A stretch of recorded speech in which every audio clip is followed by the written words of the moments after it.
Je portais 6 enfants, mais j'ai perdu 2.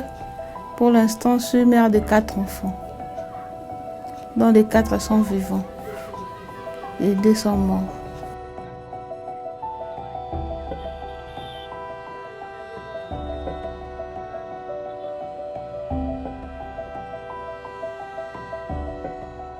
Si j'ai perdu mes 2 enfants, c'était mon manque de possibilités.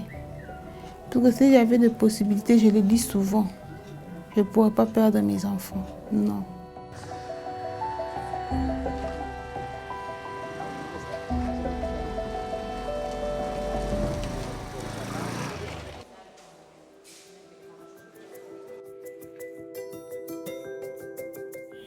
Je n'accoucherai plus.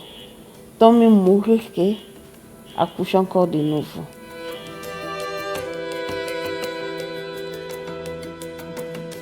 La vie, ce n'est pas seulement l'argent. Nous devons nous battre pour avoir cet argent pour subvenir à nos besoins et aux besoins de nos familles. Mais je pense que la population congolaise aussi a besoin de ses cerveaux.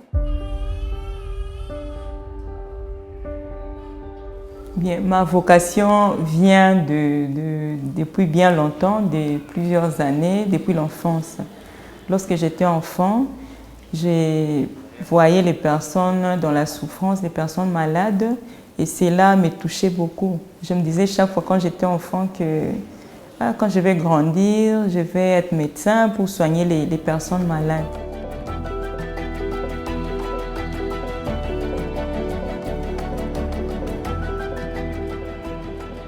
Je m'appelle Céline Tendobi.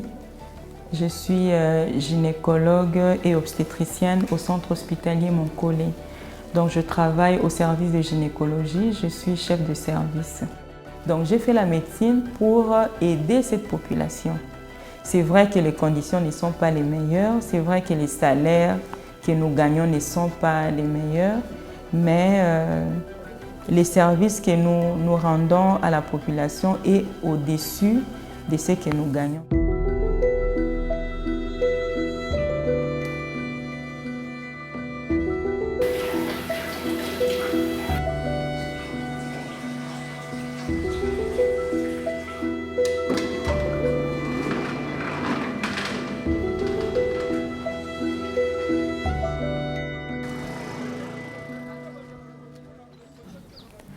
Mon mari ne travaille pas. Nous vivons difficilement. Difficilement. Vraiment, nous n'arrivons même pas à payer le loyer. Et pourtant, c'est une chose primaire, hein, payer le loyer. Les enfants ne partent pas à l'école. Pour leur donner même à manger, c'est trop difficile. Dieu les aide, Dieu nous aide à les scolariser, parce que ça me fait mal au cœur. Je vois mes enfants, les autres enfants partent à l'école, mais pour moi, ils sont là à la maison. Pour moi, ils sont à la maison. Je n'arrive même pas, même dans les écoles publiques. Mais quand je me suis retrouvée enceinte, la manière dont j'accouche, les conditions aussi que j'accouche, alors je me suis dit, je mets ma vie en danger. Cette fois-ci, je ne veux plus accoucher. Mais il y a une voisine qui m'a intéressée. Elle m'a dit non, on va d'abord à Monkole. Là, il y a un bon traitement. Je lui ai dit, avec les bâtiments, tout à Monkole, avec ce que nous gagnons, je ne peux pas aller à Monkole. Tout ce que je serai retenue là, il n'y aura pas de main pour payer. Tellement que m'avait insisté, je me suis décidée d'y aller. En arrivant, quand j'ai donné mon adresse, ils m'ont dit que non, les gens de ce secteur, vous bénéficiez de forfait maman. Vous bénéficiez de forfait maman. À la prise en charge complète de la femme enceinte. Donc si nous faisons les calculs, pour une césarienne, nous sommes une césarienne, des consultations prénatales pendant la grossesse, il peut y en avoir 7, 8 ou 10. Et l'accouchement, les premiers jours de la naissance de l'enfant, et le suivi de la mère. Donc nous pouvons nager autour de 1 500 $. Mais le reste de l'argent est pris en charge par le projet de forfait maman. Donc si la femme paye 50 $, les 1 450 $ sont pris en charge par les amis de mon collègue qui cherchent de l'argent pour que ce projet puisse aller de l'avant. Et donc la femme ne paye pas les 50 $ du coup. La grossesse dure 9 mois. La femme a 9 mois pour pouvoir réunir cet argent afin de recevoir les soins pendant les consultations prénatales, l'accouchement et le suivi de son bébé.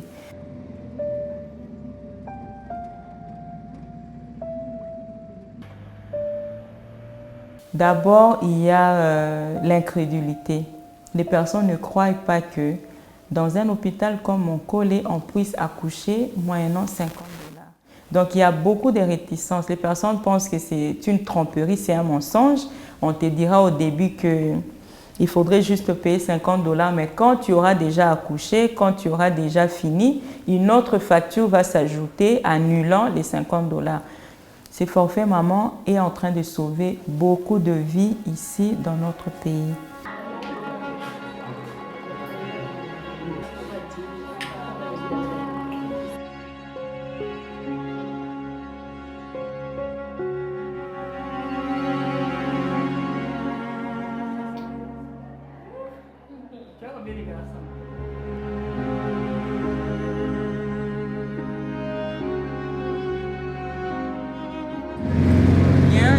Nous allons aux cliniques universitaires de Kinshasa et à la faculté de médecine. La faculté de médecine, c'est là où je me suis formée. J'ai passé à la faculté de médecine 6 ans et puis je suis allée aux cliniques universitaires de Kinshasa pour faire la spécialisation. Et là, j'ai passé 4 ans avant de rentrer à Monkole pour me former. Monkole est un hôpital qui a investi beaucoup d'argent pour pouvoir assurer la propreté, la salubrité. Ce qui fait que aux cliniques universitaires, il y a eu un moment où il n'y avait pas d'eau. Moi, j'ai passé mon stage pratiquement sans pouvoir utiliser de l'eau courante. Et donc, il fallait puiser de l'eau à l'extérieur, dans les puits ou la citerne, et parfois amener de l'eau à partir de la maison.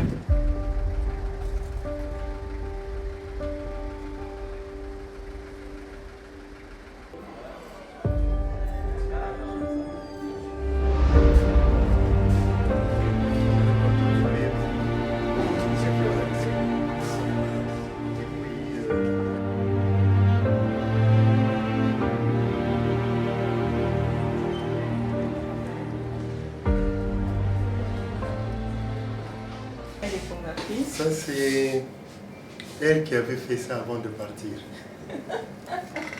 Ça fait combien d'années déjà? 4 ans. Depuis 4 ans.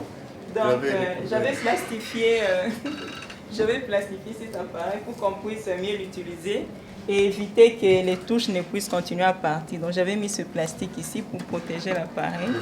Et ça aussi, j'ai essayé de solidifier le câble avec la sonde pour ne pas abîmer la sonde. Donc, j'ai placé ça pour que l'appareil dure plus longtemps. Ça, c'est un appareil mobile, hein? Oui. Pour... C'est un appareil qu'on peut déplacer dans la salle d'accouchement au bloc opératoire pour pouvoir réaliser les échographies. Donc, j'ai beaucoup d'affection pour cet appareil, même s'il est vieux, mais je l'aime beaucoup parce qu'il est comme mon bébé. Je l'ai arrangé pour qu'il puisse travailler beaucoup plus longtemps. Donc, j'ai spécialement d'affection à cette salle parce que j'ai pu laisser quand même quelque chose. Je me suis impliquée, je me suis mise pour pouvoir améliorer les conditions de cette salle. Je suis très contente d'être ici.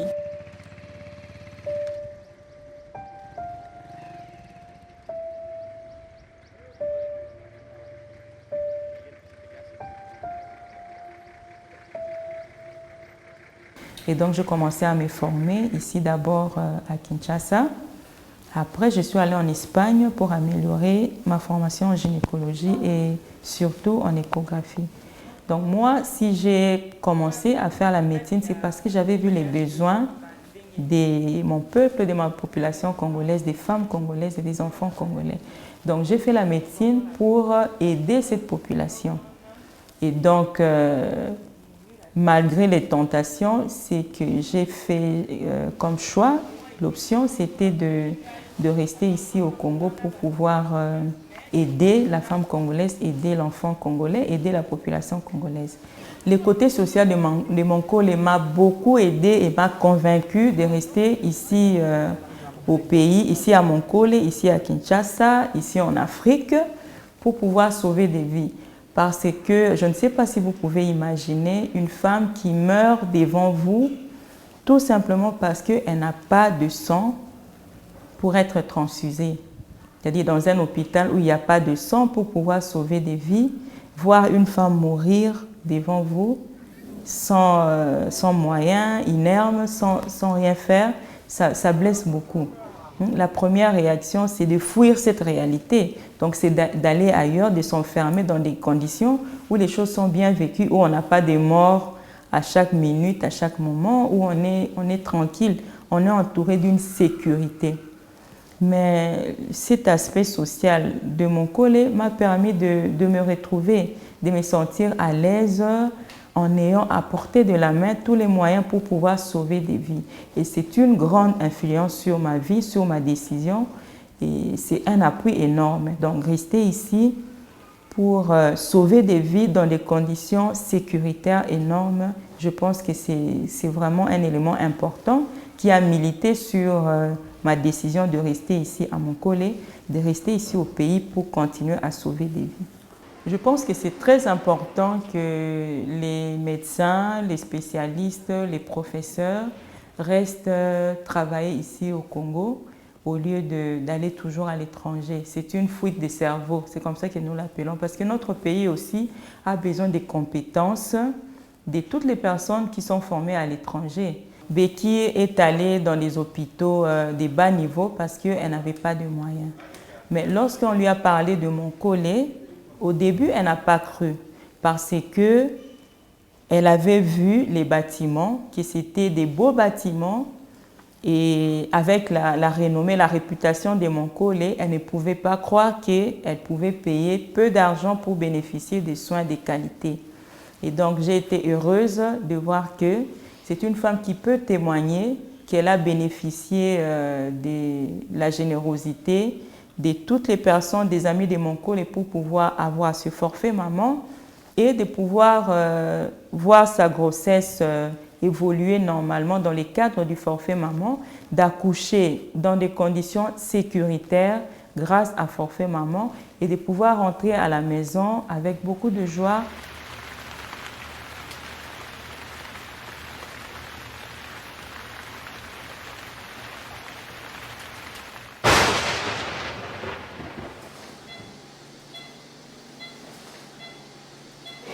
Très bien.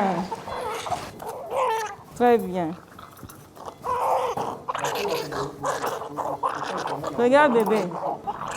Maman. Tu as dit bébé? Hein. Beaucoup de joie parce que je me sens très utile ici.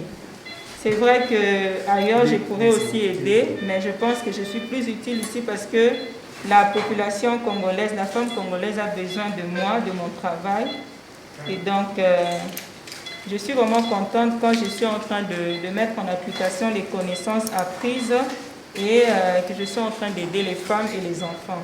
Donc, c'est vraiment une grande joie pour moi quand j'opère comme ça, parce que c'est vraiment ce pourquoi j'ai été formée, pour faire un travail de qualité et aider les personnes nécessiteuses. C'est une fierté. Il m'a donné l'opportunité. Moi, je dis, en tout cas, son nom, ça sera Choukran. Son nom sera Choukran. En tout cas, une manière de remercier mon Dieu. Bonjour, déjà prête pour partir. Et ce bébé qui est en bleu comme ça veut dire quoi? Ah, c'est le papa. Le jeune papa. Félicitations.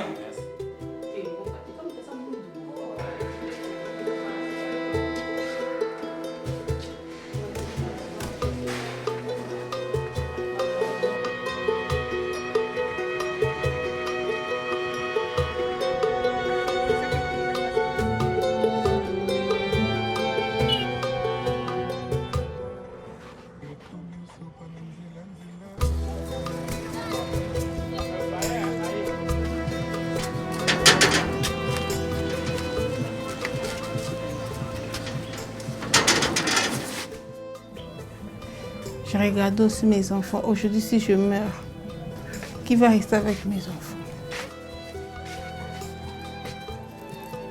Mais quand tu es une femme comme nous autres, on n'a pas pu étudier. On n'a pas pu aller à l'école. On n'a pas pu nous encadrer. Comment je serais fière d'être une femme congolaise? Je serais tellement fière d'être congolaise. Elle est femme, elle a besoin de connaître son rôle dans la société. Parce que beaucoup de femmes pensent qu'elles doivent rester en arrière et que c'est toujours les autres qui doivent passer devant. La femme pense qu'elle ne peut pas être à la tête du pays, à la tête d'une institution, à la tête d'un groupe de personnes, qu'on laisse toujours aux autres. Non, les femmes peuvent aller loin, peuvent bien faire les choses, peuvent aller de l'avant. C'est dur d'être femme au Congo, mais ce n'est pas la fin du monde. Nous continuons à nous battre pour pouvoir aider cette femme à retrouver sa dignité, à se considérer toujours comme un être humain.